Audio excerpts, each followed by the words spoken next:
হাঁসের মাংসের সুঘ্রাণ আর শৈশবের স্মৃতি যেন একে অপরের পরিপূরক। হাঁসের মাংস রান্না করতে গেলে মনের কোণে ভিড় করে শৈশবের একরাশ সোনালি স্মৃতি। শীতের কনকনে সকালে যখন রান্নাঘর থেকে গরম মশলার ঝাঁঝালো গন্ধ ভেসে আসতো, তখন বোঝা যেত আজ বাড়িতে হাঁসের মাংস হচ্ছে। মনে পড়ে যায় মা বাবা দাদি যখন মাটির উনুনের ঢিমে আছে মাংস কষাতেন, সেই দৃশ্য ছিল ভীষণ মায়াময়। রান্নার সেই চেনা সুবাসে পাড়া মাতোয়ারা হয়ে যেত। বিশেষ করে চালের আটার রুটি বা গরম ভাতের সাথে ঝাল ঝাল হাঁসের মাংস খাওয়ার সেই স্বাদ আজও জিভে লেগে আছে। আজ হয়তো ব্যস্ত জীবনে আমরা নিজেরাই রান্না করি, কিন্তু সেই মাটির চুলার স্বাদ আর বড়দের হাতের রান্নার জাদুকরী স্পর্শটা ভীষণ মিস করি। হাঁসের মাংসের প্রতিটি লোকমা যেন শৈশবে সেই হারানো দিনগুলোর কথা বলে যায়।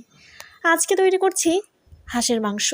আর হাঁসের মাংস রান্না করতে আমার কোনো স্পেশাল দিন বা স্পেশাল কোনো দিবস লাগে না। ভাগ্যিস এই রেডি টু কুক এটি আইডিয়া চলে এসেছিল, তা নাহলে কিন্তু হাঁসের মাংস খাওয়াটা আমার উবেই যেত। যাই হোক, ফাইনালি আমি তৈরি করছি হাঁসের মাংস। আমি রেডি টু কুক থেকে নিয়েছি, আর সব কিছু কেটে ধুয়ে পরিষ্কার করার কারণে আমার ঝামেলাটা কিন্তু একদম কমে গিয়েছে। জাস্ট এনেছি আর চটপট করে তৈরি করে নিচ্ছি রান্নার জন্য। দেখতে পাচ্ছেন সমস্ত উপকরণ আমি কিভাবে দিয়েছি। আর হাঁসের মাংসের যে গন্ধটা রয়েছে এটি দূর করতে আপনারা কিন্তু আদা রসুন জিরা বাটা একটু বেশি পরিমাণে অ্যাড করবেন, তাহলেই এই ঘ্রাণটা একটু হলেও কমে যাবে আর খেতেও দুর্দান্ত হবে। সমস্ত মশলাপাতি দেওয়ার পরে আমি অ্যাড করছি এখানে সয়াবিন তেল। আপনারা চাইলে মাটির ঘ্রাণ যদি নিতে চান তাহলে সরষের তেল অ্যাড করতে পারেন, আর মাটির চুলায় রান্না করতে পারেন। শহরে যেহেতু মাটির চুলা খুব একটা অ্যাভেলেবল না, তাই কি আর করার, আমি তো গ্যাসের চুলাও ইউজ করি না। কারেন্টের চুলাই আমার জন্য শেষ ভরসা। দুধের স্বাদ ঘোলে মেটানো যাকে বলে, ঠিক সেইটাই আমি করছি। আর খেতে ইচ্ছে করলো বলেই আমি অনলাইন থেকে হাঁসটা অর্ডার করেছিলাম, আর সুন্দর মতো সব কিছু মাখিয়ে নিচ্ছি। আর হাতে মাখানোর একটা কিন্তু আলাদা স্বাদ রয়েছে। হাতটা যদিও কেটে গিয়েছিল, কিন্তু তারপরও একটু ধীরে সুস্থিরে সাবধানতার সহিত এটি আমাকে রান্না করতে হচ্ছে।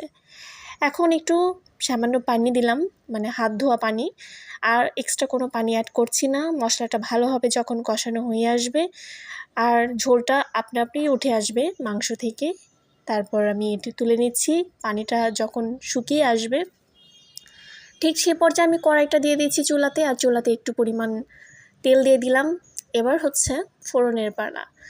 আপনারা এখানে তেলানি বলেন আর যাই বলেন না কেন, এটা কিন্তু রান্নার স্বাদটা দ্বিগুণ করে দেয়। আমি এখানে বেশি পরিমাণে রসুন কুচি অ্যাড করেছি। আপনারা চাইলে একটু পেঁয়াজ কুচিও দিতে পারেন। আমার কাছে মনে হয়েছে রসুন কুচিটা একটু ফ্লেভারটা বাড়তি আনে। তো এরপর সুন্দর মতো এটি ভেজে নেওয়ার পালা। আমি কিন্তু অলরেডি কিছু পেঁয়াজ বেরেস্তাও করে নিয়েছিলাম, যেটা ভিডিও করতে একদমই মনে ছিল না, ওটা আমি তুলে রেখেছি। আর এখানে মাংসটা দিয়ে দিচ্ছি এই রসুনের ভেতরে। রসুনটা যখন ভাজা হয়ে আসবে বেশ ভালো হবে। এরপর যখন মোটামুটি ভাজি ভাজি ভাবটা চলে আসবে, ঠিক সে পর্যায়ে দিয়ে দিচ্ছি ভাজা জিরা গুঁড়া। ভাজা জিরা গুঁড়া দিতে চাইলে সাথে একটু আপনারা চাইলে গরম মশলাও অ্যাড করতে পারেন। আমি সাধারণত কম উপকরণ কম তেল মশলা ইউজ করি। তো এরপর উপরে দিয়ে ছিটিয়ে দিচ্ছি পেঁয়াজ বেরেস্তা। এটি অপশনাল, আপনারা চাইলে স্কিপ করতে পারেন, কিন্তু পেঁয়াজ বেরেস্তা দিলে আপনার রান্নার স্বাদটা কিন্তু দ্বিগুণ হয়ে যাবে। আপনারা সবাই ভালো থাকবেন, সুস্থ থাকবেন। নতুন নতুন ভিডিও আসছে সামনে, লাইক কমেন্ট শেয়ার দিয়ে পাশে থাকবেন। আজকের রান্নাটি কেমন হলো জানাবেন। আবার আসবো নতুন কোনো গল্প নিয়ে।